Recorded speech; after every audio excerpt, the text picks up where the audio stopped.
അസ്സലാമു വറഹ്മത്തുള്ളാഹി. അൽഹംദുലില്ലാഹ് വസ്സലാത്തു വസ്സലാമു അലാ അഷ്റഫിൽ മുർസലീൻ വഅലാ ആലിഹി വസഹ്ബിഹി അജ്മഈൻ. അമ്മാ ബഅദ്. കഴിഞ്ഞ ക്ലാസ്സിൽ സൂറത്തുൽ ഖലം ആണ് നമ്മൾ തുടങ്ങി വെച്ചത്. 4 ആയത്തുകളാണ് നമ്മൾ കഴിഞ്ഞ ക്ലാസ്സിൽ പഠിച്ചത്.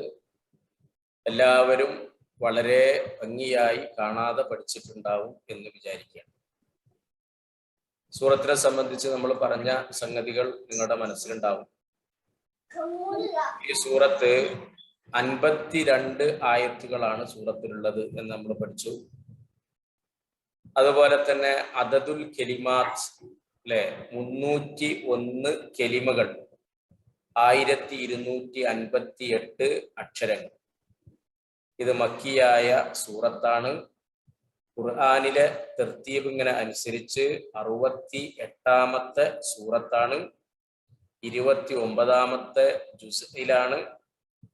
അതുപോലെ തന്നെ ഈ സൂറത്ത് തുടങ്ങുന്നത് സാധാരണ നമ്മൾ കണ്ടിട്ടുണ്ട് അല്ലെ, അലിഫ് ലാം മീം, അതുപോലെ തന്നെ യാസീൻ എന്നൊക്കെ അൽ ഹുറൂഫുൽ മുഖത്ത, കേവലാക്ഷരങ്ങൾ കൊണ്ട് തുടങ്ങുന്ന സൂറത്തുകളിൽ പെട്ടതാണ്. അതുപോലെ തന്നെ സൂറത്തുൽ അലക്കിന് ശേഷമാണ് ഈ സൂറത്ത് ഇറങ്ങിയിട്ടുള്ളത്. ഇത്രയാണ് അതിന്റെ പ്രാഥമികമായി നമ്മൾ മനസ്സിലാക്കിയത്. നൂൻ വൽ ഖലമി വമാ യസ്തുറൂൻ. നൂൻ, അതിന് അങ്ങനെ തന്നെ നമ്മൾ അർത്ഥം കൊടുക്കുന്നു. പേനയും അവർ എഴുതുന്നതും തന്നെയാണ് സത്യം. മാ അൻത ബിനിഅമതി റബ്ബിക ബിമജ്നൂൻ. നിന്റെ രക്ഷിതാവിന്റെ അനുഗ്രഹം കൊണ്ട് നീ ഒരു ഭ്രാന്തനല്ല. വ ഇന്ന ലക ലഅജ്റൻ ഗൈറ മംനൂൻ. തീർച്ചയായും നിനക്ക് മുറിഞ്ഞു പോകാത്ത പ്രതിഫലമുണ്ട്. വ ഇന്നക ലഅലാ ഖുലുഖിൻ അദീം. തീർച്ചയായും നീ മഹത്തായ സ്വഭാവത്തിലാണ്. അപ്പൊ ഇത്രയും ആയത്തുകളാണ് നമ്മൾ കഴിഞ്ഞ ക്ലാസ്സിൽ പഠിച്ചത്. അതിന്റെ വിശദീകരണങ്ങൾ, മറ്റു കാര്യങ്ങളൊക്കെ നമ്മൾ മനസ്സിലാക്കുകയും ചെയ്തു. ഇനി നമുക്കതിന്റെ ബാക്കി ഭാഗത്തേക്കാണ് പോകാൻ. ഫസതുബ്സിറു വയുബ്സിറു. ഫ എന്നുള്ളതിന്റെ അല്ലെ അർത്ഥം നമുക്കറിയാം. എന്നാൽ, അപ്പോൾ എന്നൊക്കെ അതിന് ഉപയോഗിക്കുന്നത്. പിന്നീട് സ എന്നുള്ളത്, അത് മുളാരിയായ ഫിഇലിന്റെ മുന്നിൽ നമ്മൾ സാധാരണ മുളാരിന് 2 അർത്ഥങ്ങളുണ്ട്, ഭാവി, വർത്തമാനം. അപ്പൊ സ വന്നിട്ടുണ്ട് എന്നുണ്ടെങ്കിൽ പിന്നെ വർത്തമാനം ഉണ്ടാവില്ല, ഭാവിയാണ് ഉണ്ടാവുക.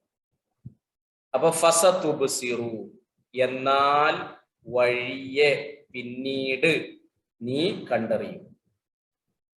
ഫസതുബ്സിറു വയുബ്സിറൂൻ, അവരും കണ്ടറിയും. അപ്പോ ഫസതുബ്സിറു വയുബ്സിറൂൻ, എന്നാൽ വഴിയെ നീ കണ്ടറിയും, അവരും കണ്ടറിയും എന്നാണ് കൊടുത്തത്. അപ്പൊ ഒരൊറ്റ പദയേ ഉള്ളൂ അല്ലെ. അബ്സറ, അവിടെ താഴെ നമ്മൾ കൊടുത്തത് ശ്രദ്ധിക്കുക. ഇവിടെ അതങ്ങനെ കൊടുത്തിട്ടുണ്ട്. അബ്സറ യുബ്സിറു ഇബ്സാർ, കണ്ടില്ലേ, ഇബ്സാർ. ഫഹുവ മുബ്സിർ വൽ മഫ്ഊൽ മുബ്സർ. അബ്സറ എന്ന് പറഞ്ഞാൽ നളറ ബി ഐനിഹി ഫറഅന. നളറ എന്ന് പറഞ്ഞാൽ നോക്കി, ബി ഐനിഹി അവന്റെ കണ്ണുകൊണ്ട്. അപ്പോ ഫറഅ, നളറ ബി ഐനിഹി ഫറഅ, അവന്റെ കണ്ണുകൊണ്ട് അവൻ നോക്കി, അപ്പോൾ കണ്ടു. അതിനാണ് അബ്സറ എന്ന് പറയുന്നത്. അദ്റക ബി ഹാസത്തിൽ ബസർ, കണ്ണ്, ബസർ, കാഴ്ച എന്ന ആ ഹാസത്ത് കൊണ്ട് അവന് മനസ്സിലാക്കി. പിന്നെ നമുക്ക് അറിവുകൾ കിട്ടാനുള്ള വ്യത്യസ്തമായ ചാനലുകൾ ഉണ്ട് അല്ലെ. കണ്ടുകൊണ്ട്, കേട്ടുകൊണ്ട്, കാഴ്ച, പിന്നെ തൊട്ട്, ഇങ്ങനെയൊക്കെയുള്ള, അങ്ങനെയാണ് നമ്മൾ കാര്യങ്ങൾ മനസ്സിലാക്കുക. അപ്പൊ കാഴ്ച കൊണ്ട് ഒരാൾ മനസ്സിലാക്കുന്നതിനാണ് അബ്സറ എന്ന് പറയുന്നത്. അബ്സറ യുബ്സിറു ഇബ്സാർ ഫഹുവ മുബ്സിർ വ മുബ്സർ, മുബ്സർ. അപ്പൊ ഫസതുബ്സിറു വയുബ്സിറൂൻ, ആകയാൽ വഴിയെ നീ കണ്ടറി, അവരും കണ്ടറി.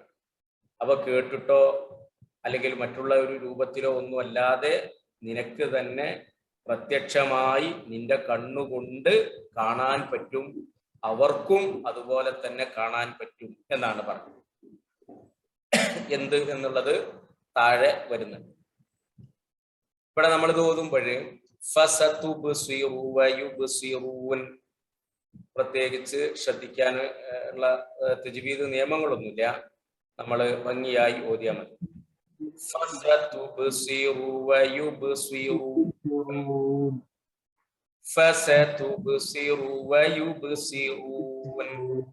ആകയാൽ വഴിയെ നീ കണ്ടറിയും, അവരും കണ്ടറിയും. എന്താണത്?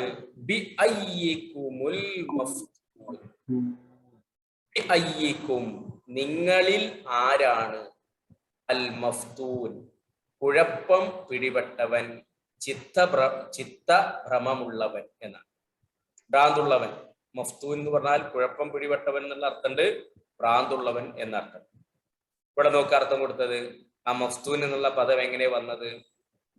ഫതന യഫ്തിനു ഫിത്നതൻ ഫഹുവ ഫാത്തിൻ വൽ മഫ്ഊൽ മഫ്തൂൻ. ഫതന എന്ന് പറഞ്ഞാൽ കുഴപ്പത്തിൽ അകപ്പെട്ടു, ഫിത്നയിലായി. യഫ്തിനു ഫിത്ന, കുഴപ്പം.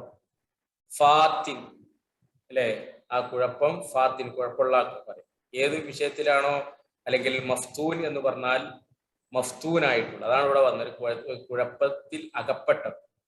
മറ്റേത് ഫാത്തിന് കുഴപ്പമുണ്ടാക്കിയാണ്. കൂടുതലായി കുഴപ്പമുണ്ടാക്കുക. മുആദ് റളിയല്ലാഹു അൻഹുവിനോട് ഒരിക്കൽ ചോദിക്കുന്നു റസൂൽ, അൻത ഫത്താനു, നീ ഫിത്ന ഉണ്ടാക്കുന്നവനാണോ? അതായത് നിസ്കാരത്തില് അദ്ദേഹം സുദീർഘമായിട്ട് പാരായണം ചെയ്തു. ആളുകൾക്ക് അത് പ്രയാസം ഉണ്ടാക്കി.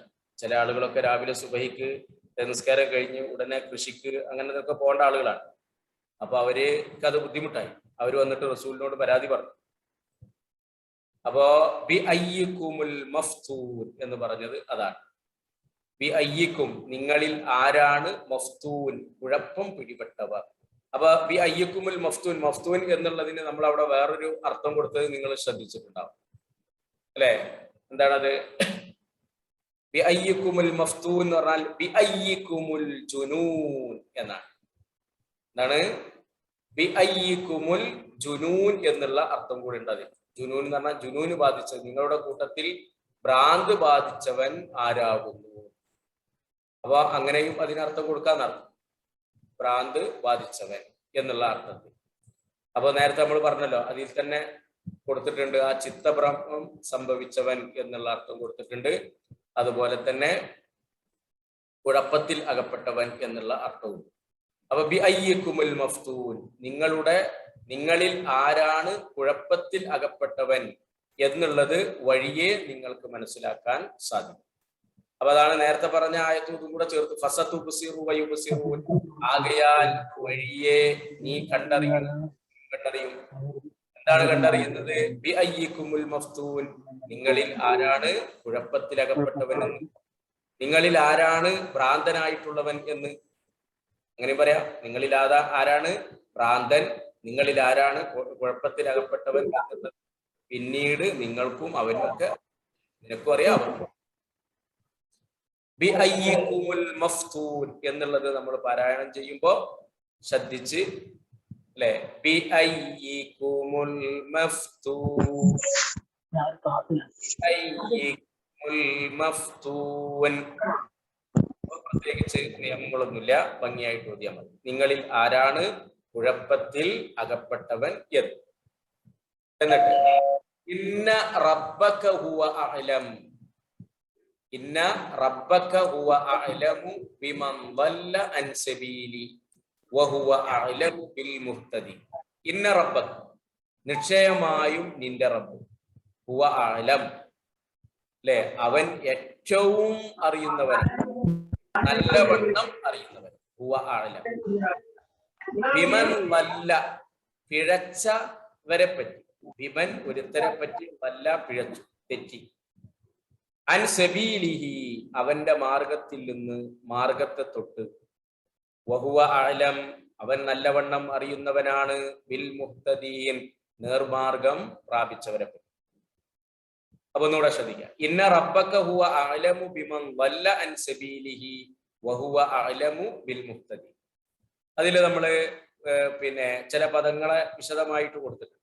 ഇന്ന റബ്ബക്ക എന്നുള്ളത് നമുക്കറിയാം, തീർച്ചയായും നിന്റെ റബ്ബ് ഹുവ അഅലമു, അവൻ നല്ലവണ്ണം അറിയുന്നവനാണ്, നമുക്കറിയുന്നതാണ്.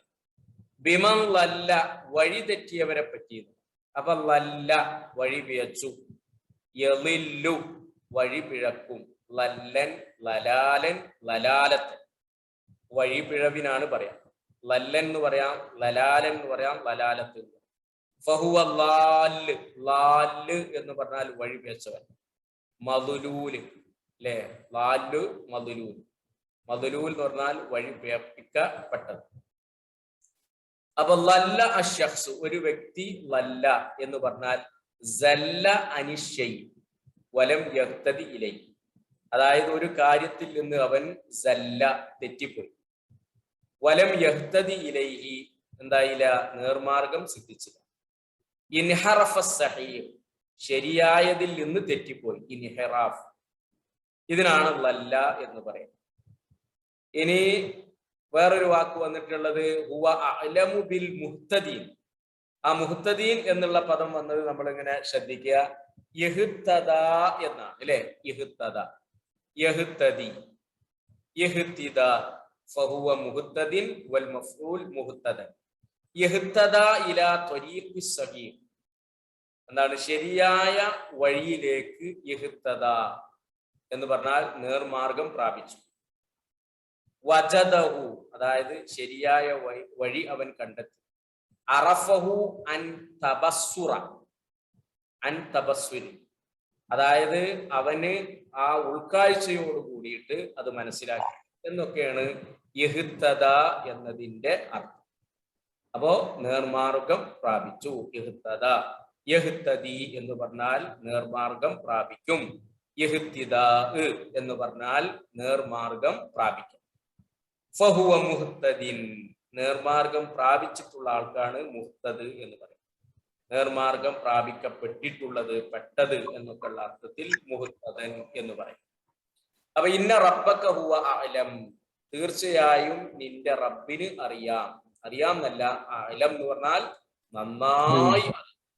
ബിമൻ ളല്ല അൻ സബീലിഹി, അവന്റെ മാർഗത്തിൽ നിന്ന് തെന്നിപ്പോയവരാരാണ്. വഹുവ അഅലം, അതുപോലെ തന്നെ അവൻ അറിയാം, ബിൽ മുഹ്തദീൻ, ആ മാർഗം സന്മാർഗം പ്രാപിച്ചവൻ ആരാണ് എന്ന്. തീർച്ചയായും നിന്റെ രക്ഷിതാവ് അവന്റെ മാർഗം വിട്ടു പിഴച്ചുപോയവരെ പറ്റി നല്ലവണ്ണം അറിയുന്നവൻ. സന്മാർഗം പ്രാപിച്ചവരെ പറ്റിയും അവൻ നല്ലവണ്ണം അറിയുന്നവനാണ്. പക്ഷെ ഈ ആയത്ത് നമ്മൾ ഓതുമ്പോ ഒന്ന് ശ്രദ്ധിക്കുക. അതിന്റെ വിശദീകരണങ്ങൾ നമുക്ക് അവസാനത്തിൽ പറയാം. ഇന്ന, ഇന്ന അറിയാലോ അല്ലെ. ഇന്ന എന്നുള്ളിടത്ത് നമ്മൾ മണിച്ചുകൊണ്ട് ഓതണം. അപ്പൊ അങ്ങനെ പഠിച്ചാൽ മാത്രം പോരാ, എന്തുകൊണ്ട് മണിച്ചുകൊണ്ട് അവിടെ ഓതണം എന്ന് പഠിക്കണം.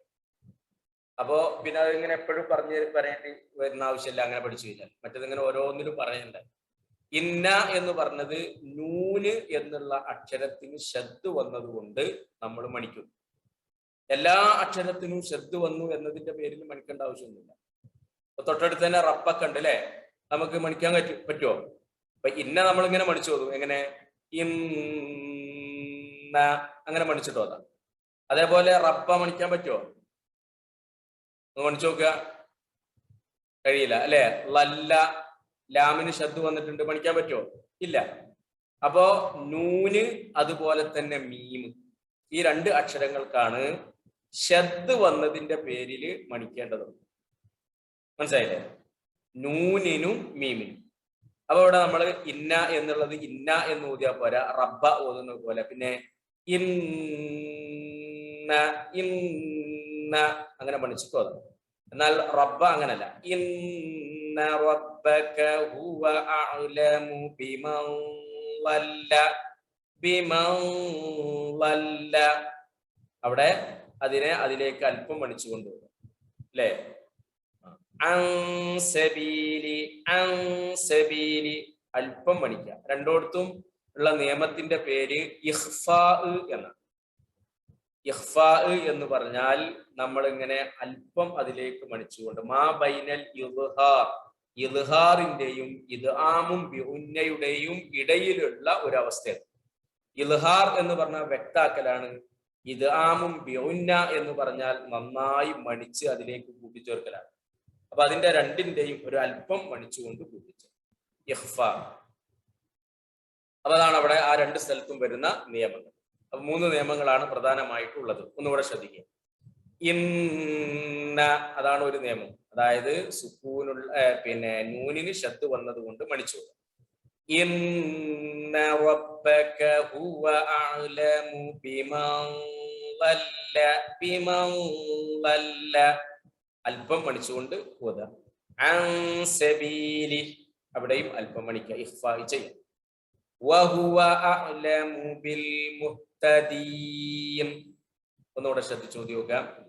ഇന്ന റബ്ബക ഹുവ അഅലമു ബിമൻ ളല്ല അൻ സബീലി വഹുവ അഅലമു ബിൽ മുഹ്തദീൻ. നമ്മളിങ്ങനെ ഓതുമ്പോഴൊക്കെ നിങ്ങളൊന്ന് ആവർത്തിച്ച് നിങ്ങൾ മനസ്സിലിങ്ങനെ ഓതണം. അതുപോലെ തന്നെ അതിന്റെ അർത്ഥവും നിങ്ങളെ മനസ്സിലുണ്ടാകണം. ഇന്ന റബ്ബക ഹുവ അഅലമു ബിമൻ ളല്ല അൻ സബീലി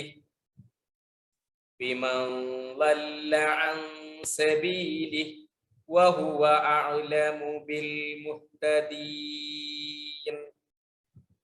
എന്നിട്ട് ശ്രദ്ധിക്കുക. ഫലാ തുതിഇൽ മുകദ്ദിബീൻ. അതുകൊണ്ട് ആകയാൽ നീ അനുസരിക്കരുത്. അൽ മുകദ്ദിബീൻ വ്യാജമാക്കുന്നവരെ, കളവാക്കുന്നവരെ നീ അനുസരിക്കാൻ പാടില്ല. ഒന്നുകൂടെ പദങ്ങള് നമ്മൾ ശ്രദ്ധിക്കുക. എന്താണ്? ഫലാ തുതിഇൽ മുകദ്ദിബീൻ. ഫലാ തുതി ആകയാൽ നീ അനുസരിക്കരുത് അൽ മുകദ്ദിബീൻ വ്യാജമാക്കുന്നവരെ. രണ്ട് പദം, ഒന്ന് തുത്യാണ് എന്നുള്ളത് അല്ലെ,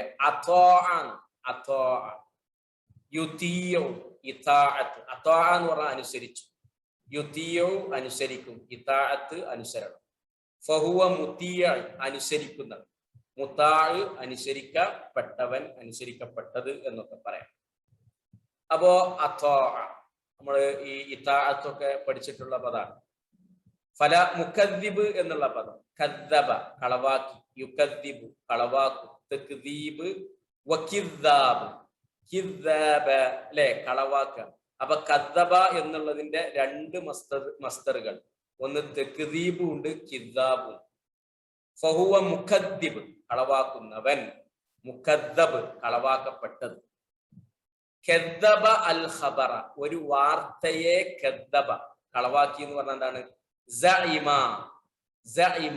അവൻ വാദിച്ചു, ഒരാൾ വാദിച്ചു, അന്നഹു മുഖാലഫുൻ ലിൽ ഹഖീഖ അതിന്റെ യാഥാർത്ഥ്യത്തിനെതിരായിട്ട് ഒരാൾ വാദിച്ചു. അതാണ് എന്താണ്?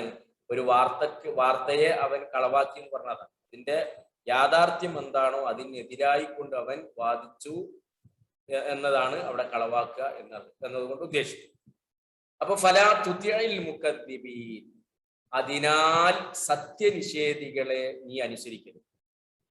അതിനാൽ സത്യനിഷേധികളെ നീ അനുസരിക്കരുത്.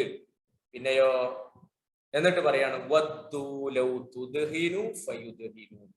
വദ്ദു അവർ ആഗ്രഹിക്കുകയാണ്, താല്പര്യപ്പെടുകയാണ്, ലൗ തുദ്ഹിനു നീ മയപ്പെടുത്തി അല്ലെങ്കിൽ വിട്ടുവീഴ്ച ചെയ്തു, മിനുക്കു നയം സ്വീകരിച്ചു എങ്കിൽ എന്ന്. ഫയുദ്ഹിനൂൻ അപ്പോൾ എന്നാൽ അവർ മയപ്പെടുത്തുന്നതാണ്. അപ്പൊ ഇതിൽ രണ്ട് പദങ്ങൾ വന്നിട്ടുണ്ട് അല്ലെ, വദ്ദ യവദ്ദു, വദ്ദൻ വവുദ്ദൻ എന്നൊക്കെ പറയാം. ഫഹുവ വാദ്ദുൻ വൽ മഫ്ഊൽ മൗദൂദ്. വദ്ദ എന്ന് പറഞ്ഞാൽ വദ്ദ സ്വാഹിബഹു അല്ലെ, വദ്ദ സ്വാഹിബഹു അവന്റെ കൂട്ടുകാരനെ അവൻ എന്ത് ചെയ്തു? വദ്ദ അഹബ്ബഹു എന്നാണ്, അവനെ ഇഷ്ടപ്പെട്ടു. അപ്പൊ വദ്ദു എന്ന് പറഞ്ഞാൽ ആഗ്രഹിച്ചു, താല്പര്യപ്പെട്ടു, ഇഷ്ടപ്പെട്ടു എന്നൊക്കെയുള്ള അർത്ഥത്തിൽ വദ്ദ ഉപയോഗിക്കും. അപ്പൊ ഇഷ്ടപ്പെട്ടു എന്ന് പറയാം, അല്ലെങ്കിൽ ആഗ്രഹിച്ചു, താല്പര്യം പ്രകടിപ്പിച്ചു എന്നൊക്കെ ഉള്ളതിനാണ് ആ പദം ഉപയോഗിക്കുന്നത്. ലൗ തുദ്ഹിനു എന്നാണ്. അല്ലെ, നീ മയപ്പെടുത്തി അല്ലെങ്കിൽ വിട്ടുവീഴ്ച ചെയ്തു, മിനുക്കു നയം, അടവ് നയം എന്നൊക്കെ നമുക്ക് സൗകര്യത്തിനൊക്കെ അർത്ഥം പറയാം. അദ്ഹന എന്നാണ്, പെയിന്റ് അടിച്ചു എന്നും പറയും. ദിഹിന് അല്ലെ, പെയിന്റിന് പറയാം, നെയ്യിന് പറയാം, അതൊക്കെ മയപ്പെടുത്താൻ വേണ്ടിയിട്ട് ഉപയോഗിക്കുന്ന സാധനങ്ങളാണ്. സോപ്പിടുക എന്നൊക്കെ പറയുന്നത്. ഓക്കെ, ഇതാണ് സാധനം. അദ്ഹന യുദ്ഹിനു ഇദ്ഹാൻ ഫഹുവ മുദ്ഹിൻ. അദ്ഹന ഫിൽ അമ്ര എന്ന് പറഞ്ഞ ഒരു കാര്യത്തിൽ അദ്ഹന ലാന, മിനുസപ്പെടുത്തി, മയപ്പെടുത്തി എന്നൊക്കെയാണ് ആ പദത്തിന്റെ അർത്ഥം. വദ്ദു ലൗ തുദ്ഹിനു ഫയുദ്ഹിനു. വദ്ദു അവർ ആഗ്രഹിക്കുകയാണ്. ലൗ തുദ്ഹിനു നീ മയപ്പെടുത്തിയിരുന്നെങ്കിൽ, ഫയുദ്ഹിനു എന്നാൽ അവരും മയപ്പെടുത്തും. അർത്ഥം ഇവിടെ ശ്രദ്ധിക്കുക. ഒന്നാകെയുള്ള നീ വഴങ്ങിക്കൊടുത്തിരുന്നെങ്കിൽ അവർക്കും വഴങ്ങിത്തരാമായിരുന്നു എന്നവർ ആഗ്രഹിക്കുന്നു എന്നാണ്. നമ്മൾ ഇത്രയും ഭാഗമാണ് ഇന്ന് എടുക്കുന്നത്. അപ്പോ ഈ 9 ആയത്തുകളായി. അപ്പൊ അതിന്റെ ആദ്യം നമ്മൾ എടുത്തത് മുതലുള്ള ഭാഗം, അതായത് ഇന്ന് എടുത്തത് മുതലുള്ള ഭാഗം ഒന്ന് ശ്രദ്ധിക്കാം. ആദ്യം പറഞ്ഞു നമ്മൾ ഇത് തൊട്ടു മുമ്പുള്ള ആയത്തുമായി ബന്ധപ്പെട്ടതാണ്. അതായത് തൊട്ടു മുമ്പുള്ള നമ്മൾ പറഞ്ഞു മാ അൻത ബിനിഅമതി റബ്ബിക ബിമജ്നൂൻ, നിന്റെ രക്ഷിതാവിന്റെ അനുഗ്രഹം കൊണ്ട് നീ ഒരു ഭ്രാന്തനല്ല. വഇന്ന ലക ലഅജ്റൻ ഗൈറ മംനൂൻ, തീർച്ചയായും നിനക്ക് മുറിഞ്ഞു പോകാത്ത പ്രതിഫലമുണ്ട്. വഇന്നക ലഅലാ ഖുലുഖിൻ അളീം, ആകയാൽ വഇന്നക ലഅലാ ഖുലുഖിൻ അളീം, തീർച്ചയായും താങ്കൾ ഉത്തമമായ സ്വഭാവത്തിന്റെ ഉടമയാകുന്നു. എന്നിട്ട് പറഞ്ഞു ഫസതുബ്സിറു വയുബ്സിറു, ആകയാൽ വഴിയെ നീ കണ്ടറിയും അവരും കണ്ടറിയും. അയ്യക്കുമുൽ മഫ്തൂൻ, എന്ത്, ആരാണ് ചിത്തഭ്രമം ഉണ്ടായവർ, ചിത്തഭ്രമം ഉള്ളവർ, അല്ലെങ്കിൽ ഭ്രാന്തൻ ആരാണ്, അല്ലെങ്കിൽ കുഴപ്പത്തിൽ അകപ്പെട്ടവൻ ആരാണ് എന്ന്. ഫിത്ന ഉണ്ടാക്കുന്നവനല്ല കേട്ടോ, ഫിത്നയിൽ അകപ്പെട്ടു പോയിട്ടുള്ളവൻ ആരാണ് എന്നുള്ളത് വഴിയെ നീയും കണ്ടറിയും അവരും കണ്ടറിയും. അപ്പൊ ഇത് മുഹമ്മദ് നബി സല്ലല്ലാഹു അലൈഹി വസല്ലമയുടെ ജീവിതത്തിന്റെ ആദ്യഘട്ടത്തിൽ ഇറങ്ങിയ സൂറത്താണ് നമ്മൾ പറഞ്ഞു അല്ലെ. ഏത് സൂറത്തിന് ശേഷം ഇറങ്ങിയെന്നാ പറഞ്ഞത്? സൂറത്തുൽ അലക്കിന് ശേഷം ഇറങ്ങുന്ന സൂറത്തുകളിൽ പെട്ടതാണ്. അപ്പോ നബിയെ അവർ ഭ്രാന്തനാണ്, കുഴപ്പക്കാരനാണ്, കുഴപ്പത്തിലകപ്പെട്ടവനാണ്, ഫിത്നക്കാരനാണ് എന്നൊക്കെ തുടങ്ങിയിട്ടുള്ള ഒരുപാട് ആരോപണങ്ങൾ ഉണ്ടായി. അപ്പോ അതിനെയൊക്കെ നിഷേധിച്ചുകൊണ്ട്, കാരണം വഇന്നക ലഅലാ ഖുലുഖിൻ അളീം, താങ്കൾ ഉത്തമമായ സ്വഭാവത്തിന്റെ ഉടമയാണ്. അപ്പോ ഒരു ഉത്തമമായ സ്വഭാവം ഉള്ള ഭ്രാന്തനെ നമ്മൾ ആരും കണ്ടിട്ടില്ല. അപ്പൊ അത് നബി സല്ലല്ലാഹു അലൈഹി വസല്ലമക്ക് അങ്ങനെ അവരാരോപിച്ച തരത്തിലുള്ള ഒന്നുമില്ല. എന്തൊക്കെ അവർ ആരോപിച്ചിരുന്നു അതൊക്കെ നിഷേധിക്കുകയാണ് ഖുർആൻ ചെയ്തത്. അതൊന്നുമില്ല. ഇനി വഴിയെ നീയും അറിയും അവരും അറിയും എന്നുള്ളത്. ആരാണ് കുഴപ്പത്തിൽ അകപ്പെട്ടവർ എന്നുള്ളത്, അല്ലെങ്കിൽ ഭ്രാന്തൻ ആരാണ് എന്നുള്ളത് അറിയുന്നത്. അപ്പൊ അവിടെ നമുക്ക് മനസ്സിലാക്കാൻ സാധിക്കും, നബി സല്ലല്ലാഹു അലൈഹി വസല്ലമ ജീവിതം അവിടുന്ന് അങ്ങോട്ട് മുന്നോട്ട് പോയതിന് ശേഷം പിന്നീട് ആദ്യഘട്ടത്തിൽ എന്തൊക്കെ പ്രയാസങ്ങളും ദുരിതങ്ങളും ഒക്കെ ഉണ്ടായിരുന്നോ അതൊക്കെ മാറിയിട്ട് പിന്നീട് പ്രവാചകരുടെ സന്ദേശത്തിനാണ് വിജയം ഉണ്ടായത് അല്ലെ. വിജയം ഉണ്ടാകുകയാണ് ചെയ്തിട്ടുള്ളത്. അപ്പോ അതാണ് ഇവിടെ സൂചിപ്പിച്ചത്. പിന്നീട് അവർക്ക് അറിയാൻ പറ്റും. അതുകൊണ്ട് എന്ത് വേണം? അതാണ് ഇന്ന റബ്ബക ഹുവ അഅലം ബിമൻ ളല്ല അൻ സബീലിഹി വഹുവ അഅലമു ബിൽ. നിന്റെ റബ്ബിന് നന്നായിട്ട് അറിയാം എന്ത്, നിന്റെ രക്ഷിതാവ് അവന്റെ മാർഗം വിട്ട് പിഴച്ചു പോയവരെ പറ്റി നല്ലവണ്ണം അറിയുന്നവരാണ്. സന്മാർഗം പ്രാപിച്ചവരെ പറ്റിയും അവൻ നല്ലവണ്ണം അറിയും. അപ്പൊ ആരാണ് അള്ളാഹുവിന്റെ മാർഗം വിട്ട് തെന്നിപ്പോയിട്ടുള്ളത്, ആരാണ് അള്ളാഹുവിന്റെ മാർഗത്തിൽ എന്നതിനെ സംബന്ധിച്ച് അവർക്ക് നന്നായിട്ട് അറിയാം. ആർക്ക്? അള്ളാഹുവിന് നന്നായിട്ട് അറിയാം. ഇത് പറയാൻ കാരണം എന്താണ്? മുഹമ്മദ് നബി സല്ലല്ലാഹു അലൈഹി വസല്ലമയെ സംബന്ധിച്ച് അവർ പിഴച്ചുപോയവനാണ് എന്ന് പറഞ്ഞു. ഇത് മുഹമ്മദ് നബി സല്ലല്ലാഹു അലൈഹി വസല്ലമയെ പറ്റി മാത്രമല്ല, മുഹമ്മദ് നബിയുടെ യഥാർത്ഥ ആ ഒരു സന്ദേശം ഉൾക്കൊണ്ട ആളുകളെ പറ്റിയിട്ടൊക്കെ പിൽക്കാലത്തും ഇങ്ങനെയുള്ള ആരോപണങ്ങൾ ഉണ്ടായിട്ടുണ്ട്. അവർക്കൊക്കെ ഉള്ള ഒരു മറുപടിയാണ് അള്ളാഹു കൊടുക്കുന്നത്. ഇന്ന റബ്ബക ഹുവ അഅലമു ബിമൻ ളല്ല അൻ സബീലി വഹുവ അഅലമു ബിൽ മുഹ്തദീൻ. അവന്റെ മാർഗം വിട്ട് പിഴച്ചു പോയവരാരാണ്, അതുപോലെ തന്നെ ആ സന്മാർഗം പ്രാപിച്ചവരാരാണ് എന്നതിനെ സംബന്ധിച്ച് അള്ളാഹുവിന് കൃത്യമായിട്ട് അറിയാം. അപ്പൊ നമ്മളുടെ ആരോപണ പ്രത്യാരോപണങ്ങൾക്കൊന്നും യാതൊരു കാര്യവുമില്ല. നമ്മൾ ഇന്ന ആള് സന്മാർഗത്തിലാണ്, ഇന്ന ആള് വലാലത്തിലാണ് എന്ന് നമ്മൾ ഓരോ ആളുകൾക്ക് സന്മാർഗവും അതുപോലെ തന്നെ ദുർമാർഗവും കൊടുത്തു എന്നുള്ളതൊന്നുമല്ല അവിടെ വിഷയം. കാരണം എന്താ, അള്ളാഹുവിന് ഇതിനെ സംബന്ധിച്ച് കൃത്യമായിട്ട് അറിയാവുന്നതാണ്.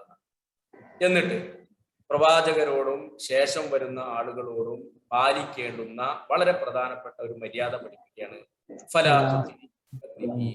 വ്യാജമാക്കുന്നവരെ നമ്മൾ അനുസരിച്ചു പോകും, കളവാക്കുന്ന ആളുകളെ അനുസരിക്കാൻ പാടില്ല. അപ്പൊ എന്താണ് അവിടെ, എന്താണ് തൊട്ടടുത്തുള്ള ആയത്ത് അതിനോട് ചേർത്ത് വായിക്കുക. വദ്ദൂലൗ തുദ്ഹിനു ഫയുദ്ഹിനൂൻ, നീ വഴങ്ങിക്കൊടുത്തിരുന്നെങ്കിൽ അവർക്കും വഴങ്ങിത്തരാമായിരുന്നു എന്നവർ ആഗ്രഹിക്കും. അപ്പൊ നബി സല്ലല്ലാഹു അലൈഹി വസല്ലമയുടെ ജീവിതത്തിന്റെ ആദ്യ കാലഘട്ടങ്ങളിൽ അവര് അതിശക്തമായി പ്രവാചകനെ എതിർത്തു നോക്കി. ആ എതിർപ്പൊന്നും വകവെക്കാതെ പ്രവാചകരുടെ സന്ദേശം ഇങ്ങനെ നാൾക്കുനാൾ ഇങ്ങനെ വർദ്ധിച്ചു വരികയാണ്. അപ്പൊ ഇനി അതിന് തടയിടാനുള്ള ഒരുപാട് വഴികൾ അന്വേഷിക്കും. ആദ്യം എതിർക്കുക എന്നുള്ളത്, എതിർത്തു തോൽപ്പിക്കുക എന്നുള്ളതാണ് ഒരു വഴി. അപ്പൊ ആ വഴി അടഞ്ഞു കഴിഞ്ഞാൽ പിന്നെ എന്താണ്, ഒരു വേറെ പല വഴികളും അന്വേഷിക്കുമല്ലോ. ഏത് കാലത്തും അങ്ങനെ തന്നെ. ആദ്യം എതിർത്തുകൊണ്ട് തോൽപ്പിക്കാൻ വേണ്ടിയിട്ട് നോക്കും. അപ്പൊ അതിന് പറ്റിയില്ലെങ്കിൽ പിന്നെ ഒപ്പം കൂടിയിട്ട് തോൽപ്പിക്കാൻ പറ്റും. അതൊരു വഴിയാണ്, അല്ലെ? അപ്പൊ അതാണ് ഇപ്പൊ രണ്ടാമത്തത് വഴി. എന്ത് ചെയ്യാം, നീ ഒന്ന് വഴങ്ങി കൊടുത്താൽ, ഒന്ന് ചെറുങ്ങനെ അവർ പറയുന്ന രൂപത്തിലേക്ക് ഒന്ന് വഴങ്ങി കൊടുത്താൽ അവരും എന്ത് ചെയ്യുക, അങ്ങോട്ടും ഇങ്ങോട്ടും ഒരു കോംപ്രമൈസ് അങ്ങനെ ഉണ്ടായി എന്നവർ ആഗ്രഹിക്കുന്നതാണ്. അപ്പോ അവിടെ അള്ളാഹു സുബ്ഹാനഹു വ തആല പറയുന്നത് എന്താണ്, അങ്ങനെയുള്ള ഒരു ആഗ്രഹത്തിന് നീ നിന്നു കൊടുക്കുകയും ചെയ്യാൻ പാടില്ല. നമ്മളുടെ വിശ്വാസ ആചാര അനുഷ്ഠാന കർമ്മങ്ങൾ അത് അവരിൽ നിന്ന് തീർത്തും വ്യത്യസ്തമാണ്. അതുകൊണ്ടാണ് ഖുൽ യാ അയ്യുഹൽ കാഫിറൂൻ ലാ അഅ്ബുദു മാ തഅ്ബുദൂൻ എന്ന് പറഞ്ഞുകൊണ്ട് അതാണ്ട് കൃത്യമായി പറഞ്ഞു കൊടുത്തു. നിങ്ങൾ ആരാധിക്കുന്നതിനല്ല ഞങ്ങൾ ആരാധിക്കുന്നത്, ഞങ്ങൾ ആരാധിക്കുന്നതിനിട്ട് നിങ്ങൾ ആരാധിക്കാനും പോണില്ല. അത് അങ്ങോട്ടും ഇങ്ങോട്ടും തിരിച്ചും മറിച്ചൊക്കെ പറഞ്ഞിട്ട് ലക്കും ദീനുക്കും വലിയ ദീൻ, നിങ്ങൾക്ക് നിങ്ങളുടെ മതം, എനിക്ക് എന്റെ മതം. അപ്പൊ അത് രണ്ടും കൂടി ഇങ്ങനെ കൂട്ടിക്കുഴച്ചിട്ട് രണ്ട് ചിന്തകളെ അല്ലെങ്കിൽ രണ്ടു വിശ്വാസ പ്രമാണങ്ങളെ കൂട്ടിക്കുഴച്ച് അങ്ങനെ നമുക്ക് യോജിച്ചു പോകാം എന്നുള്ള ഒരു യോജിപ്പ് വേണ്ട, അല്ലെ? ലക്കും ദീനുക്കും വലിയ ദീൻ. അപ്പൊ നമ്മളിവിടെ ശ്രദ്ധിക്കേണ്ടുന്ന ഒന്നാണ്, വദ്ദൂലൗ തുദ്ഹിനു ഫയുദ്ഹിനൂൻ, പല ഘട്ടങ്ങളിലും വരും. അപ്പോ ഇങ്ങനെ ഒന്ന് പിന്നെ നമ്മളൊന്ന് ഒതുങ്ങി കൊടുത്താൽ അവരൊന്ന് ഒതുങ്ങി കൊടുക്കുക, രണ്ടു കൂട്ടരും കൂടി ഒതുങ്ങി ഉണ്ടാകാം എന്നുള്ള തോന്നൽ വരാം, ആളുകൾക്ക് വരാം.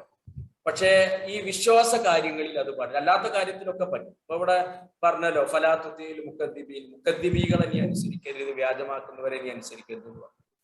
എന്നാൽ ചില വിഷയങ്ങളിലൊക്കെ റസൂൽ അനുസരിച്ചിട്ടുണ്ട്. ഇത് എന്താണ്, വിശ്വാസ പ്രമാണങ്ങളുടെ കാര്യത്തിൽ അവരുമായിട്ടുള്ള യാതൊരു അനുസരണവും പാടില്ല, അവരെ വലിയാക്കാൻ പാടില്ല എന്നൊക്കെ കൃത്യമായി പറഞ്ഞു തന്നു.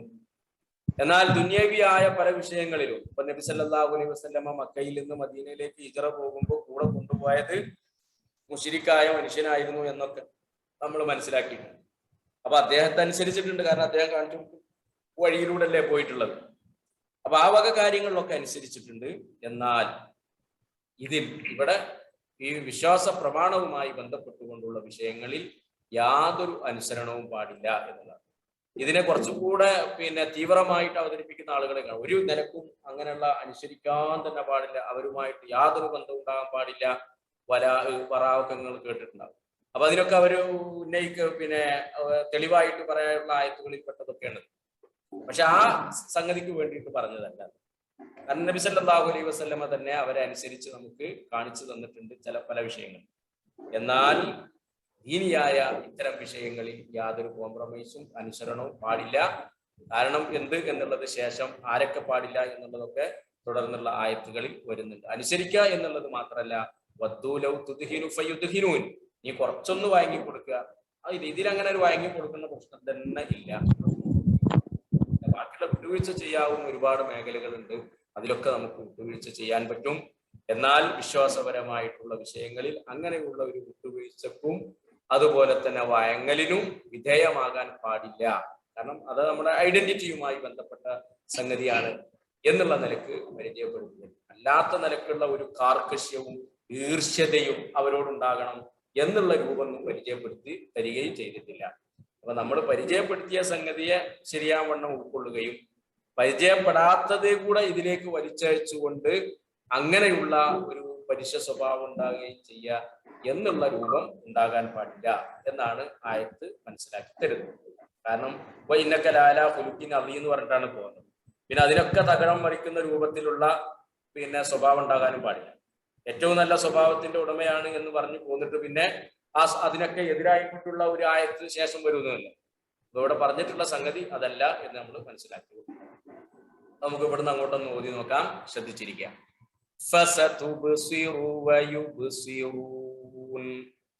ഒന്നുകൂടെ നിങ്ങൾ ഓതി നോക്കാം.